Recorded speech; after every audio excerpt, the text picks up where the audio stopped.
salaada habeenkii la tukado idan waxaynu arkaynaa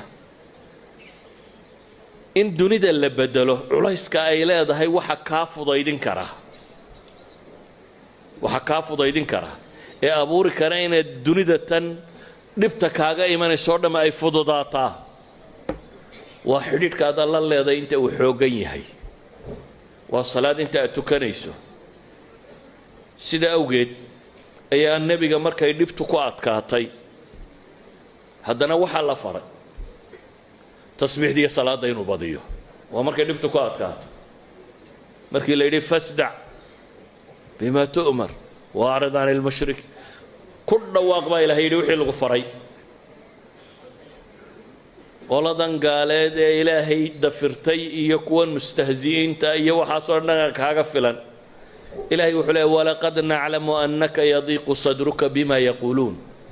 waa ognay baa ilaahay yidhi in laabtaadu inay cidhiidhiyami doonto waxay kugula hadlayaan dhib baa kaala kulmi doonta laakiin maxaa xala fasabbix bixamdi rabbika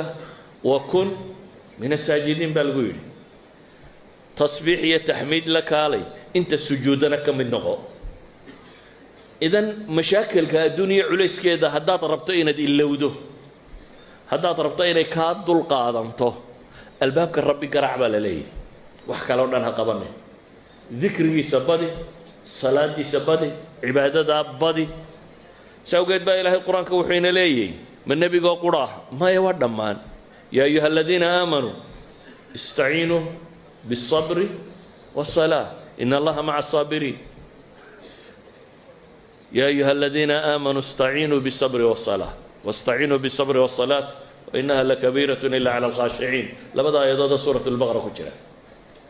إلهي وحلي كوة إيمانك لغاها ليو dhibtu markay idinku timaado waxaad kaalmaysataan sabir iyo salaad baa la tilmaamaya idan waa manfac dunawiya waa min maqaasida aynu salaada u tukanaynaa waxaa ka mida baynu leenahay markaasi inaynu nolosha adduuniyo ay inoo fudaydiso in culaysku inaga dego inay dunidu problem inagu haynin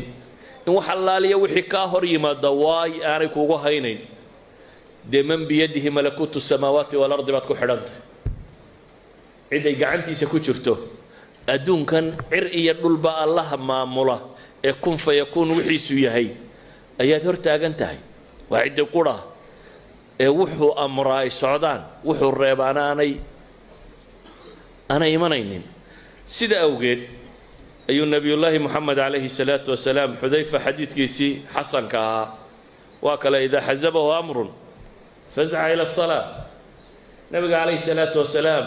هدي وحبابا ورورجليان وفير سيدو نبي وفهمي وحي الله فري إنك هدي وحينا ورورجليان معين ودانا بل طلق أوتك بل أو هبل أوتك بل تاجر هبل أوتك مركا وحا نبي كو قبصتا ما مشكلة دي كو قبصتو وحا كوادا دوغات كفكرتا مخلوقات كيو بدي عديات سلاده يوم كو حيرانات سلاده وحبا قبا كرتا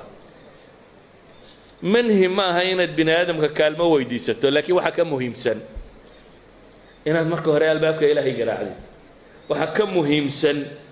نلش وحك استوك وعصلا دينا حق الربي ولك عديد ولذلك بقى النبي عليه الصلاة والسلام قضية دا انتو فهمي وهو كل رغمي أيوح الصحابي قاسي كورين يا ولاي إذا حزبه أمر هدي وحبابه ورور قليان فزع إلى الصلاة حق الصلاة أيوه عرر يشري إلا حديث كاتغان أرحنا بها يا بلال أما وكنت المامة قرة عينه نيتي وحيشي سكدوك ستو إذا وحي لنا هاي صلاة أجر وكر هذين نوارنب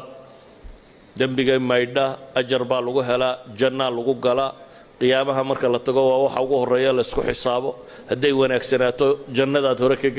waxaa soo dhan waynu haynaa oo janno iyo aakhira ku saabsan laakiin waxaan ka warramaynaa waa maxay waa manaafic dunawiya waxaan ka warramaynaa waxa weeyaan cibaadada ma aakhira inuu la sugaynaa mise adduunkay faa'iido leedahay waxa weeyaan adduunkay faa'iido leedahay adduunkay dhaqankaaga bedelaysaa علماء التربية علماء السلوك waxay ku takhasuseen oo dhami waa in la bedelo dhaqanka qofka bini aadamka ah hadaad rabto dhaqankaaga inaad bedeshid salaadaadu ha xoogaysato salaadaadu ha qurux badato salaadaadu ha tiro badato salaadaadu tii nabiga ha weekaatay calayhi salaatu wasalaam taasi waxa ay sababaysaa isbedel nololeed inuu dhaco ah waxa laaliyo waxa suluukiyaadkaaga inay wanaag noqon karaan idan waxaan leenahay waa manfac dunawiya intaan manfaca aakhire la gaadhin waxay leenahay zakadu